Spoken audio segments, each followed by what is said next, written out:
O mundo do Pleistoceno foi palco de alguns dos predadores mais fascinantes que já caminharam sobre a Terra. Entre eles, dois felinos chamam a atenção pela semelhança com o guepardo moderno, mas com características únicas que os tornavam predadores adaptados a diferentes ecossistemas e modos de caça.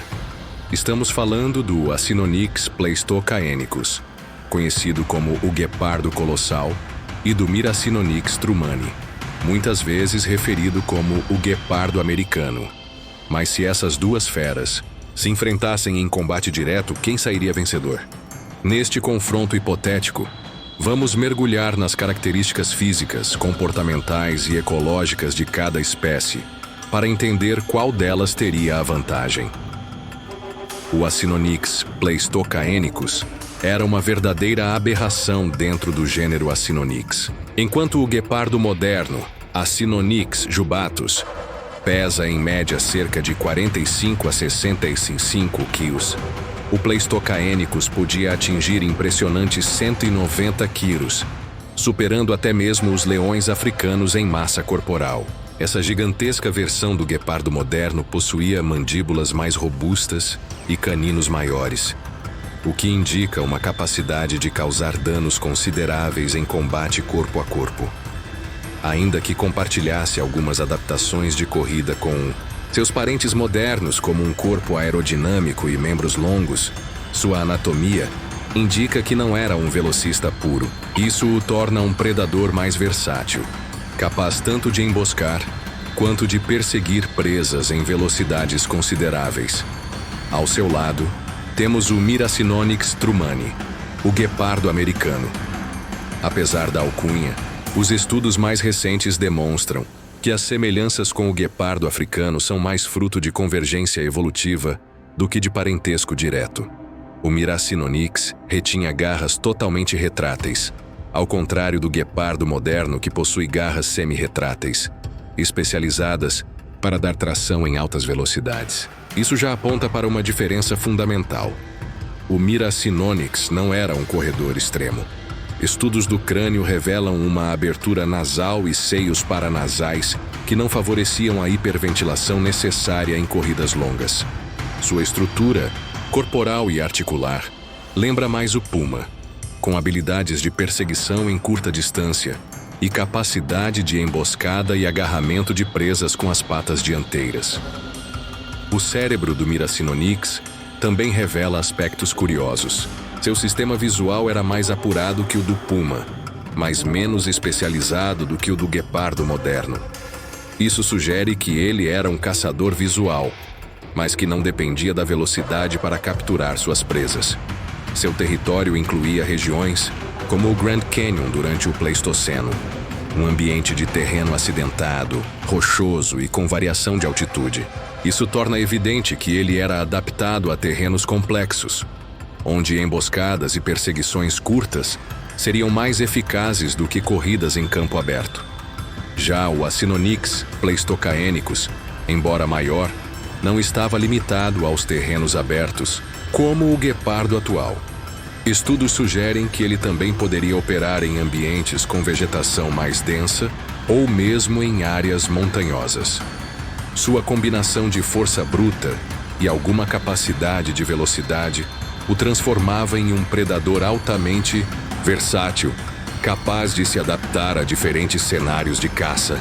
Seu tamanho avantajado o colocava acima de qualquer outro felino conhecido de seu ambiente, incluindo panterinos e até mesmo dentes de sabre. Mas e se essas duas máquinas de caça se encontrassem frente a frente?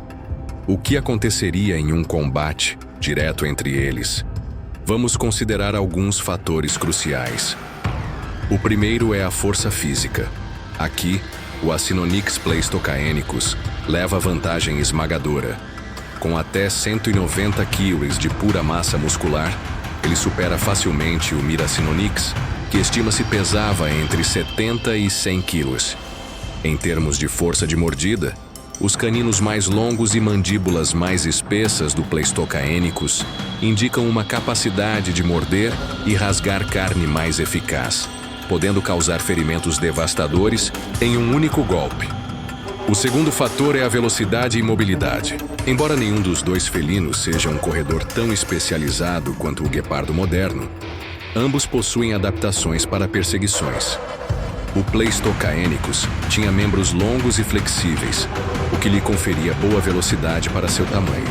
Já o Miracinonyx, apesar da aparência semelhante a um guepardo, não possuía os mecanismos internos para manter corridas prolongadas. Ele também tinha garras mais adaptadas à tração e ao agarramento, o que o tornava eficaz em emboscadas e ataques direcionados. No entanto, em um duelo direto, a capacidade de emboscada não é um fator determinante. O que importa é resistência, força e habilidade de combate físico. Aqui, novamente, o Pleistocâenicus se destaca. Sua estrutura corporal o torna um tanque de guerra felino. E mesmo que o Miracinonyx tente utilizar sua agilidade para golpear e recuar, a diferença de tamanho e potência é gritante. Basta um golpe bem colocado para que o confronto termine em segundos. Outro aspecto importante é a estrutura das garras. O Miracinonyx, com garras totalmente retráteis, tem mais capacidade de agarrar e segurar presas, o que poderia ser uma vantagem em um combate corpo a corpo. No entanto, mesmo que ele consiga imobilizar momentaneamente o Pleistocâenicus, a força bruta do segundo seria suficiente para quebrar a contenção com facilidade. O impacto de um golpe do Pleistocâenicus seria comparável ao de um leão africano, talvez até superior. Além disso, o comportamento predatório das duas espécies também fornece pistas. O Pleistocâenicus, por seu porte, era provavelmente um predador dominante em seu ambiente. Ele não apenas caçava, mas possivelmente intimidava e expulsava outros carnívoros de carcaças, comportamento semelhante ao de leões e tigres. Já o Miracinonyx, embora fosse um predador competente, dividia seu nicho com outros grandes carnívoros do Pleistoceno da América do Norte, como lobos terríveis e ursos de cara curta. Isso indica que ele provavelmente era mais cauteloso, evitando confrontos diretos com oponentes maiores. Com base em todas essas evidências, o desfecho mais provável de um confronto direto entre essas duas espécies seria a vitória do Acinonyx Pleistocâenicus. Sua massa corporal superior, mandíbulas mais poderosas, resistência física e habilidade de combate o colocam em clara vantagem. Mesmo com a agilidade, garras afiadas e habilidades de emboscada do Miracinonyx, a disparidade de força e tamanho é um obstáculo difícil de superar. Claro, em confrontos entre animais selvagens, o fator surpresa, o ambiente e até o estado físico do dia podem influenciar. Mas se ambos os felinos estivessem em condições ideais, frente a frente em terreno neutro, a batalha tenderia a favorecer o predador colossal.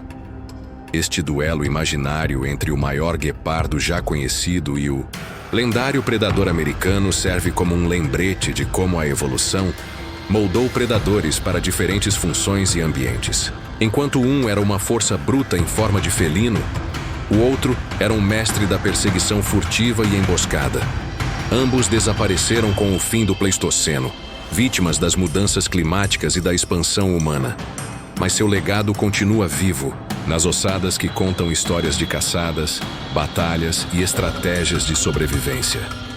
No fim das contas, o Acinonyx Pleistocâenicus representava o ápice da força e adaptação dentro de seu gênero, superando até mesmo seus parentes modernos em quase todos os quesitos. Já o Miracinonyx trumani permanece como um exemplo fascinante de convergência evolutiva, um predador que parecia um guepardo, mas caçava como um puma. Dois gigantes de épocas passadas, dois estilos de vida diferentes, mas em um combate direto, só um deles sairia vencedor. E esse seria o colossal guepardo do Pleistoceno.